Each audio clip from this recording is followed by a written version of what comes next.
तुम्हाला बऱ्याच वेळेला असा अनुभव आला असेल, जेव्हा तुम्ही काही कारणासाठी डॉक्टरकडे जातात तेव्हा डॉक्टर सांगतात की तुम्ही तुमच्या डाएटमध्ये ड्रायफ्रुट्स, मखाना इत्यादीचा समावेश करा. पण ड्रायफ्रुट्सचं सगळ्यांनाच माहिती आहेत की फायदे काय आहेत, पण मखाण्याचं काय? मखाण्याची चव बऱ्याच वेळेला आपल्याला आवडत नाही, त्यामुळे आपण टाळाटाळ करतो खायचा. तर आजचा आपला पदार्थ त्याच्याशीच निगडित आहे. तर चला तर मग आपण सुरुवात करूया. त्यासाठी आपण घेतलेलं आहे, एका कढईमध्ये 2 चमचे तूप घेतलेलं आहे.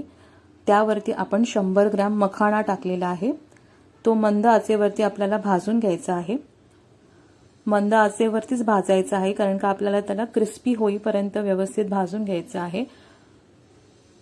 मखाणे खाल्ल्यामुळे तुमचं कोलेस्ट्रॉल पण बऱ्याच प्रमाणात कमी होतं. तुमचा ब्लड प्रेशरचा जर प्रॉब्लेम असेल तर तोही कमी होतो, कारण यामध्ये भरपूर कमी प्रमाणात सोडियम आणि मॅग्नेशियम आणि फॅट आहे. त्यामुळे भरपूर फायदा होतो आपल्याला मखाणा डाएटमध्ये ॲड केला तर. मखाणा व्यवस्थित 4 ते 5 मिनिटं भाजून घेतलेला आहे.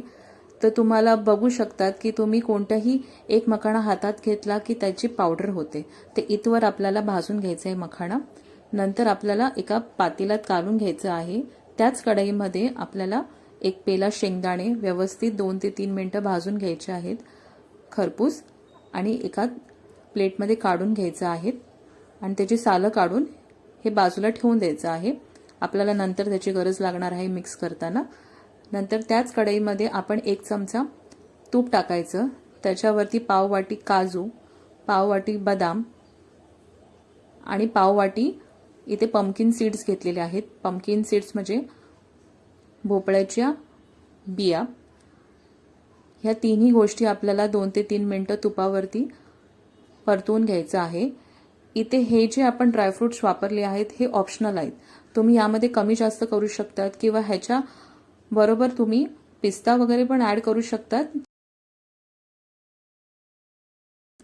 हे 1 ते 2 मिनिटं तुम्ही भाजून घेतलं की त्याच्यामध्ये पाववाटी आपण सुकं खोबरं घेतलेलं आहे, हे पण त्याच्या बरोबरीने 1 ते 2 मिनिटं परतून घ्यायचं आहे. आपल्याला वेगळं परतवायची काही गरज नाही, त्यामुळे आपला बराचसा वेळ वाचतो. भाजून झाल्यानंतर आपण मखाण्यामध्ये हे मिक्स करायचं आहे आणि सोललेले शेंगदाणे पण याच वेळेला आपल्याला ह्यामध्ये ॲड करायचे आहेत.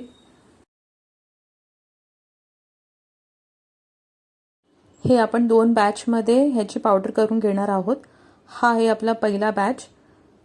व्यवस्थित ह्याची पावडर बारीक करून घ्यायची आहे. ही पहिली बॅच आपली झालेली आहे. ही दुसरी बॅच आपली झालेली आहे. सगळं व्यवस्थित एका पातेल्यात काढून घ्यायचं. परत त्याच कढईमध्ये 2 ते 3 चमचे खोबरे टाकायचे आहे, सुकं खोबरं, आणि 1 ते 2 चमचे सफेद तीळ. इथे तुम्ही काळे तीळ पण वापरू शकतात.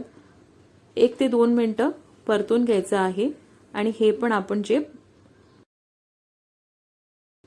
पावडर बनवलेली आहे मखाण्याची आणि ड्रायफ्रुट्सची त्याच्यावरती ओतून घ्यायचं आहे. आपल्याला जास्त परतून घ्यायचं नाही, नाहीतर त्याचा करपलेला वास येईल. त्यामुळे आपल्याला फक्त 1 ते 2 मिनिटं व्यवस्थित फ्राय करून घ्यायचं आहे. त्याच कढईमध्ये आपण आता 1 वाडगा गुळाची पावडर घेतलेली आहे. 1 वाडगा आपण गुळाची पावडर आणि 1 पेला पाणी असं प्रमाण इथे घेतलंय. 1 वाडगा गुळ पावडर म्हणजे जवळजवळ 400 ग्राम आपण इथे पावडर घेतलेली आहे गुळाची. तीही आपल्याला व्यवस्थित वितळून घ्यायची आहे. 2 ते 3 मिनिटांनंतर तुम्ही बघाल की पाकाला चांगली उकळी आली आहे, वरती फेस आलेला आहे. इथे आपल्याला एकतारी पाक बनवायचा आहे, जास्त चिकट नाही बनवायचं आहे. एकतार यायला लागली की आपल्याला गॅस बंद करायचा आहे. हा बघा, एकतारी पाक आहे. नंतर थोडं थोडं करून हे मिश्रण आपल्याला त्या पावडरमध्ये ओतायचं आहे. थोडं थोडं करून ओता, नाहीतर एकदमच चिवट होऊन जातील.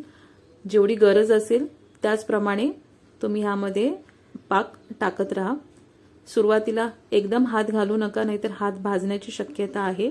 तर चमच्याच्या साहाय्याने हे व्यवस्थित मिक्स करून घ्या. तुम्हाला जर हे कोरडं वाटलं मिक्सचर तर गुळाचा पाक ॲड करू शकतात.